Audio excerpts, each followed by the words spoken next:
My name is James Leavelle, and I was 21 years old during the Pearl Harbor attack.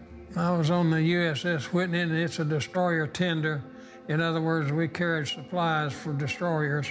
Sunday morning, December the 7th, I woke up that morning. I just walked out on the main deck when the first planes came in. They had a lead plane leading ahead of the group. When it come in, the boatswain, he had spotted that red ball. He said, "Look at that plane with the red ball on it. They must have been using it for target practice." Just as he finished that word, they dropped their bombs on Ford Island, and that opened up like a firecracker. And he said, "Oh, hell, that's Japanese." And he grabbed the phone that was nearby and blew the battle stations for everybody to get on and go to their battle stations. I was a loader on a 5-inch gun. It was made to shoot 25, 35 miles. I didn't fire a shot that day because if we'd have pulled the trigger on that thing, we'd have killed somebody over in the city of Honolulu.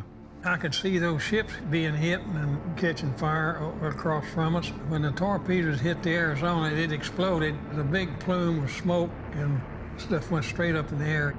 If I was thinking about anything at all, my mind was on the men that aboard that and hoping they could escape.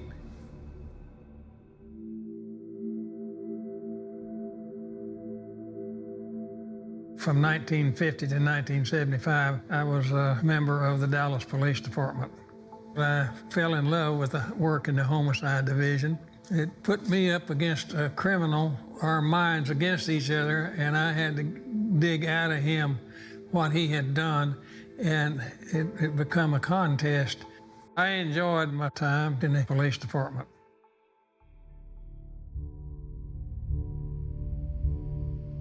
The President of the United States was making a visit to Dallas in 1963. The President's car is now turning onto Elm Street, and it will be only... We were listening to the dispatcher because he's giving the motorcade's location block by block. My lieutenant said, "Well, they shot the President." I didn't believe it because I was just listening to him and he was all right. But the dispatcher was carrying on about it and barking directions and what have you.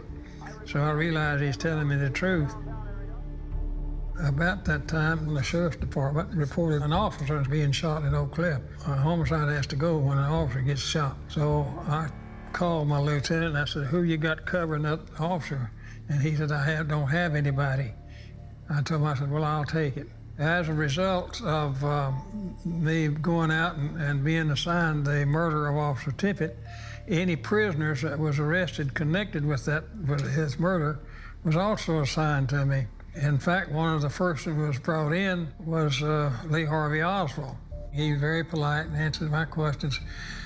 When I asked him about shooting Tippit, he said, "I didn't shoot anybody." When I found out that he was going to be suspect in the presidency murder, I found out why he said anybody. On a Sunday, the 24th, we were beginning to transfer Lee Harvey Oswald to the Dallas County Jail. We had so many threats called in, they was going to take Oswald away from us and do all sorts of bad things to him. I said, what I'm going to do is just handcuff myself to him. So if they take him, they got to take me, and I'm not going to go willingly.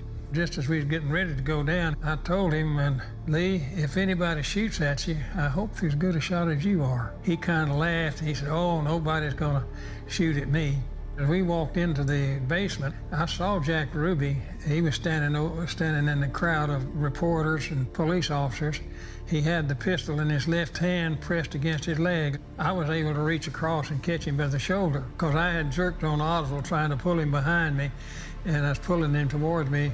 He switched the gun over to his right hand and pulled the trigger. He's been shot. He's been shot. Lee Oswald has been shot.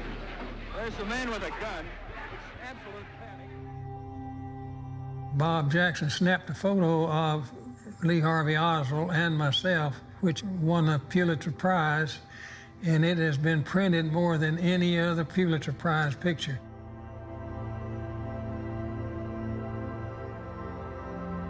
I've been involved in two historical events that people still remember.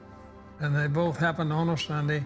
I was lucky to be a survivor, and I was just doing a job in both places.